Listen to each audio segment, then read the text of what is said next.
हाय hello नमस्कार welcome back to my channel. कसे आहात सर्वजण? मस्त आणि मजेत ना? आम्ही पण खूप छान आहोत. स्वागत करते तुमचं माझ्या आणखी एका नवीन व्हिडिओमध्ये. तर सगळ्यांना सगळ्यात अगोदर श्री स्वामी समर्थ. तर सकाळ सकाळचा टायमिंग आहे. व्हिडिओला सकाळी सुरुवात केलेली आहे आणि इथे ना आता आमच्या मुली स्कूलला चाललेली आहे. तर टिफिन वगैरे रेडी करून दिला आहे मी तिचा आणि आता ती चालली आहे. आणि शिवचं बघा आमच्या काय चाललं आहे, त्याला चक्कर मारायची असते रोज एक. तर त्याचमुळे इकडे आता गोंधळ झालेला आहे सकाळी सकाळी. तर अवनी तर आता सगळं काही आवरून बसली मस्तपैकी. आणि पाऊस पण आता नाही आहे, त्यामुळं रिलॅक्समध्ये स्कूलला जाते आहे. नाहीतर पाऊस जरा असला तर खूप जास्त गोंधळ उडतो आमच्या इकडे, कारण चिखल खूप जास्त होतो. आणि त्याचमुळे मग सगळंच नाही का म्हणजे गडबड पण होते आणि चिखलामुळे काही पण सुधरत नाही आणि वैताग येतो मग त्यामुळे खूप. तर इकडे आहे ना आता शिव आमचा गाडीवर बसला आणि त्याला आहे ना इथल्या इथंच आता गोल गोल राऊंड मारतायत त्याचे पप्पा, कारण आहे ना चक्कर मारल्याशिवाय तो काही पुढे जाऊ देत नाही. आणि त्याचमुळे आता इकडे अवनी बसली आणि त्याला एक चक्कर मारून घेतली. तर आता मला आहे ना पटपट आवरायचं होतं, कारण रोज आहे ना किती जरी लवकर म्हटलं ना मला खूप जास्त टाईम होतो, कारण स्वयंपाक करायचा, अवनीचा टिफिन दिल्यानंतर बाकीच्यांचा स्वयंपाक, परत कपडे वगैरे आणि तरी भांडे वगैरे आजी घासत असतात. त्यामुळे ना मला एवढं काही नाही, पण कपडे वगैरे धुवायला 11पर्यंत माझं सगळं काही काम हे जात असतं. तर अवनी गेल्यानंतर सगळ्यात अगोदर मी पूजा करून घेत असते देवाची. त्यासाठी आता इथं फुलं तोडून घेते. तर फुलं आहे ना आता पांढऱ्याच कलरचे आहेत बरं का, आज काय गुलाबाला काही फुलं नाही आले. तर व्हाईट कलरचे फुलंच आता मी इथं देवासाठी वापरणार आहे. कारण काय करणार, रोज काही गुलाबाला फुलं येत नाहीत, कारण गुलाबाचं झाड खूप छोटं आहे. आणि आमच्याकडे गोकर्णीचं पण व्हाईट कलरचं आहे आणि सदाफुली व्हाईट, परत मोगरा पण व्हाईट. तर आता इथं मला पूजा करायची होती, पण मी नोटीस केलं की कानातले मी घातले नव्हते. आणि कॅमेऱ्यामध्ये मला दिसलं फ्रंट कॅमेरा ओपन होता माझा, त्यामुळे आता मी कानातले वगैरे इथं घालून घेतले. आणि आमचा शिव पण माझ्यासमोरच होता आणि तो आहे ना खूप जास्त म्हणजे एक्साइटेड असतो पूजा वगैरे करण्यासाठी आणि घंटी वाजवण्यासाठी. तर ते सकाळी सकाळी कधी करेल मम्मा, आणि हळदी कुंकू एक लावण्यासाठी खूप म्हणजे जास्त एक्साइटेड असतो. तर आता इथे ना मी मस्त हळदी कुंकू वगैरे देवाला वाहून घेतला आणि नमस्कार केला, कारण आज आहे गुरुवार, स्वामींचा वार. तर स्पेशली पूजा थोडी व्हायलाच पाहिजे, निवांत अशी थोडा स्वामीनामांचा जप करायचा आणि छान असं दर्शन घ्यायचं, एकांत थोडंसं वेळ थोडासा घालवायचं. नंतर मग आता इथं चहा घेते मी. अगोदर मी शिवसाठी आमच्या चहा दूध गरम करून दिलं होतं, त्याला काही दम निघत नव्हता, टिफिन बनवता दिलं. आणि हा चहा आमच्यासाठी, आजी आणि माझ्यासाठी मी गाळून घेतला इथं आणि आजीला चहा देते. तर सकाळी सकाळी ना आजीला चहा देणं हे पण माझं महत्त्वाचं काम असतं रोज, कारण का सकाळी सकाळी म्हाताऱ्या माणसांना चहाची खूप जास्त तलप असते, त्यांना चहा पिल्याशिवाय दुसरं काही म्हणजे नाही का सुचत नाही आणि त्यांना गरजेचा असतो चहा. तर सकाळी सकाळचं वातावरण आमच्या इकडे असं काहीसं आहे. तर आता बाकीचं कामात म्हणजे नाही का आता आवडलेले आहे बऱ्यापैकी. कपडे वगैरे मी धुवून घेतले सगळे आणि सुकायलासुद्धा टाकले आणि मोठ्या मोठ्या साड्या वगैरे सुकायला टाकल्या आणि बाकीचे इकडे थोडेफार कपडे राहिले होते, मी ते पण सुकायला टाकते. मला आता ब्लाऊज शिवायला घ्यायचं होतं आणि कधी कधी काय होतं इकडे खेडेगावामध्ये आणि त्यातली त्यात ना शेतामध्ये आमचं घर आहे, तर वस्तीवरचे जेवढे काही ब्लाऊज आहेत तेवढेच मग माझ्याकडे शिवायला येत असतात आणि असे लिमिटेड असतात, तर कधी कधी जास्त येतात असं होतं.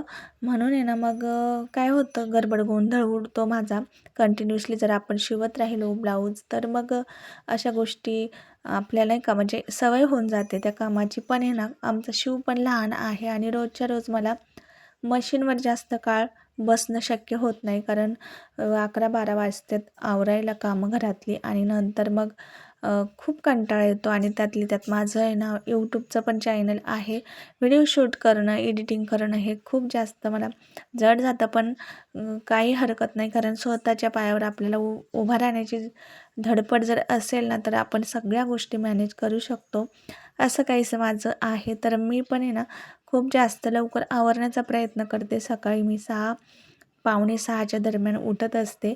थोडंसं लवकर उठायचं होत नाही माझं, कारण झोप पण आपली पुरेशी झाली पाहिजे. 7-8 तास झोप पाहिजेच शरीराला, तरच आपण काम करू शकतो ना इतर. तर त्यामुळे ना झोप पण मी पुरेशी घेते. कारण माहिती असतं सकाळी ना अवनीला 7:30 वाजता जायचं असतं स्कूलला. तर मग माझी 6:15च्या दरम्यान, सॉरी 5:45च्या दरम्यान जर उठले तर माझा अंघोळ वगैरे सगळी होऊन मी तिचा टिफिन वगैरे रेडी करत असते. मग त्यामुळे ना मला सवय लागलेली आहे. तोच टायमिंग 5:45च्याच दरम्यान मी उठते.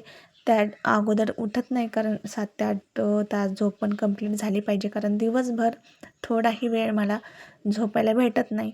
काही ना काही आमची कामं घरातली किंवा मशीनची म्हणा किंवा चॅनलचं काम माझं चालूच असतं.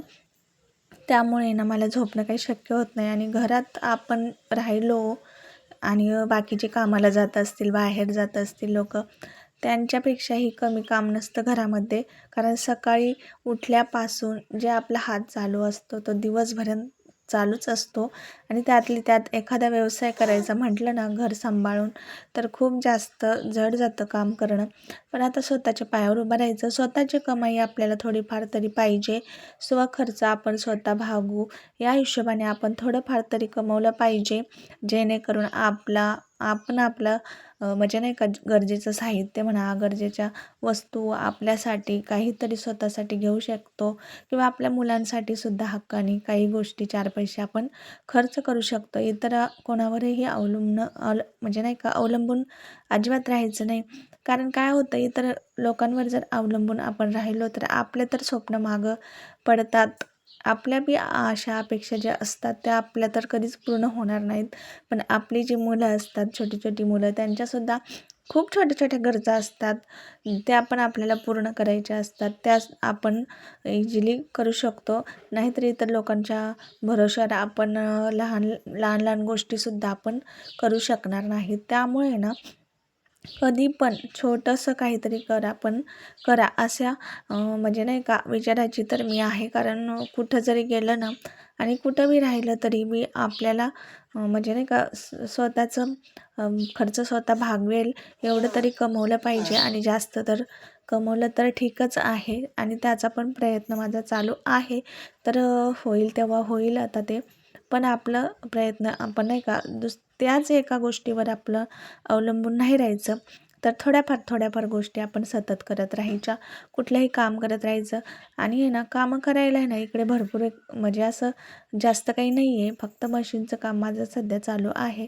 आणि बाकी काही इतर शेतीतलं वगैरे काम ते काही सध्या तरी मला जमत नाही. आणि शिव पण आमचा छोटा आहे, त्यामुळे ना तो सारखं माझ्या मागे मागे येत असतो इकडे तिकडे. त्यामुळे शक्यतो मला शेतात पण कोणी पाठवत नाही. आणि शेतात कर असा काही फोर्स नाही आहे. पण आता हे जे काम आहे आपल्यासाठी करायचं आहे. तर त्याचमुळे ना थोडंसं व्यावसायिक ज्ञान हे प्रत्येकाला असलं पाहिजे. थोडंफार आहे ना घरातली कामं करून इतर कामातसुद्धा आपण आपलं मन रमलं पाहिजे. आणि त्यातून आपल्याला थोडेसे पैसेसुद्धा भेटले पाहिजे. ह्या हिशोबाने आपण सतत काम करत राहायचं.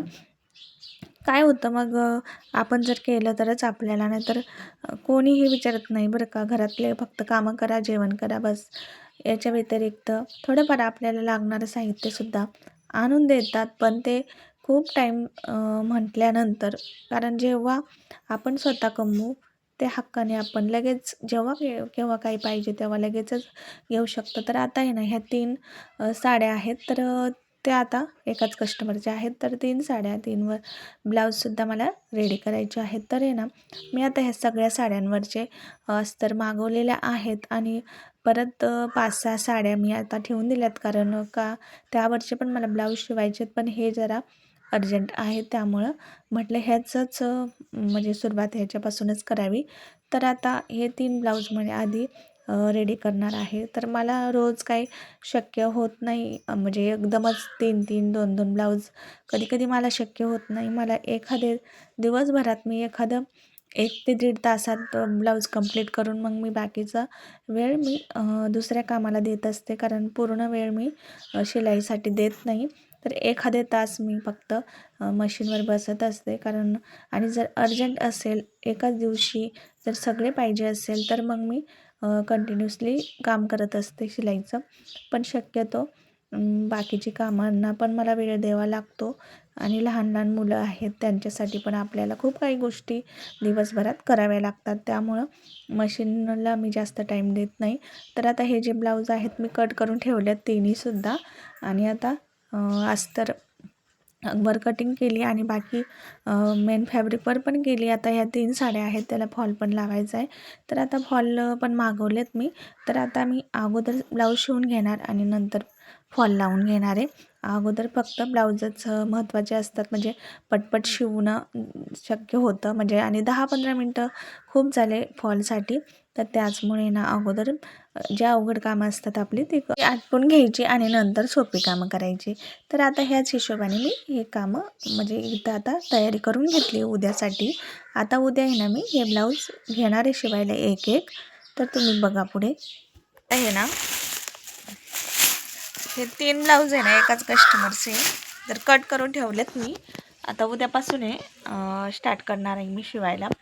कारण आहे ना नवीन माप आणि म्हणजे त्यांचं मी माप पहिल्यांदा शिवून दिलं होतं ब्लाऊज आणि माप पण होतं माझ्याकडे, पण ते हरवलं. कारण म्हणजे कटोरीचे वगैरे मी कटिंग करून ठेवत असते आणि जे ते मापाचं माप टाकून लिहून ठेवते, जेणेकरून पुढच्या वेळेस आहे ना परत माप नाही काढता आलं पाहिजे. म्हणजे डायरेक्टली आपण ब्लाऊज पीसवरच कटिंग करू शकतो, अशा हिशोबाने आहे ना मी जपून ठेवत होते. पण आहे ना आता इकडे तिकडे पडलेत, त्यामुळे ना मला नवीन माप काढून 3 ब्लाऊज मी पीस कट करून ठेवलेत. आता आहे ना उद्यापासून मी शिवायला स्टार्ट करणार आहे. तर आता तुमच्यासोबत मी तर त्या गोष्टी शेअर करेल आणि ब्लाऊज पण शिवले रेडी केले की ते सुद्धा मी तुम्हाला दाखवते कशी काय फिनिशिंग वगैरे येते माझी. कारण आहे ना आता खूप सरावाने आणि खूप मेहनतीने ना माझी ब्लाऊजची फिनिशिंग एकदम परफेक्ट आणि चांगली येते. कारण कुठलीही गोष्ट आपण सुरुवात करू त्यावेळी आपल्याकडून आहे ना चुका होत असतात आणि चुकातूनच आपण शिकतो. पण आहे ना कस्टमरचं कसं असतं, फक्त आपण ब्लाऊज रेडी करायचं आणि पैसे घ्यायचे इथपर्यंतच आपलं काम नसतं. तर ते ब्लाऊज कस्टमर वेअर करेल आणि परफेक्ट बसेल आणि त्याचा फीडबॅक आपल्याला परत भेटेल आणि परत ते कस्टमर आपल्याकडेच येईल, या हिशोबाने म्हणजे एवढ्या सगळ्या गोष्टी असतात. त्याच वेळेस आपलं काम हे एकदम परफेक्ट आणि चांगलं होतं असं आपण समजायचं. तोपर्यंत काय आपण समजायचं नाही की आपल्याला परफेक्ट ब्लाऊज शिवता येतात. तर हेच आता ब्लाऊजचं असतं. कारण फिनिशिंग ही खूप महत्त्वाची असते आणि ब्लाऊजमध्ये ना फिनिशिंग सोबतच खूप जास्त म्हणजे नाही का छोट्या छोट्या गोष्टी असतात त्या आपल्याला अनुभवातून शिकायला भेटतात. आपल्याला सुरुवातीला सगळ्या गोष्टी लक्षात येतील आणि सगळ्या गोष्टी आपल्या परफेक्टच येतील असं नाही, तर खूप प्रयत्नाने आणि खूप मेहनतीने आपल्याला परफेक्ट ब्लाऊज हा शिवता येत असतो. आणि आता आहे ना मला शिवायला ब्लाऊज 2-3 वर्ष झालं मी शिवते. आणि कसं असतं सुरुवातीला आपल्याकडे कस्टमर पण नसतात. आपल्याला ब्लाऊज म्हणजे शिवता तर येतात, पण आपण आपले ब्लाऊज एकदम परफेक्ट शिवतो आणि इतरांचे ब्लाऊज घ्यायलासुद्धा आपल्याला कॉन्फिडन्स पाहिजे आणि त्याच कॉन्फिडन्समध्ये आपण ब्लाऊज आपले चांगले आणि व्यवस्थित असे शिवल्या पण गेले पाहिजे. कारण आहे ना आपल्याकडून छोट्या छोट्या चुका होत असतात. शोल्डर उतरणं किंवा थोडंफार फिनिशिंग इकडे तिकडे किंवा मग आणखी खूप जास्त काही गोष्टी असतात ब्लाऊजमध्ये, तर त्या आपण अनुभवाने शिकत असतो. तर आता मी ना हे 2-3 ब्लाऊज मी रेडी करून ठेवलेत. माझं हे ब्लॉगचं चॅनल आहे, ब्लॉगिंग चॅनल, त्यामुळे ना मी शक्यतो ब्लाऊजचा व्हिडिओ डिटेलमध्ये टाकत नाही. थोड्याफार मी गोष्टी शिवलं की रेडी केलं पूर्ण, तर अशा काही गोष्टी मी टाकत असते. तर आता रेडी करेल हे 3 ब्लाऊज एकाच कस्टमरचे आहेत आणि अजून पण बाकीचे शिवायचे आहेत, पण हे अगोदर मला शिवून द्यायचे आहेत कारण त्यांना गावाला जायचं.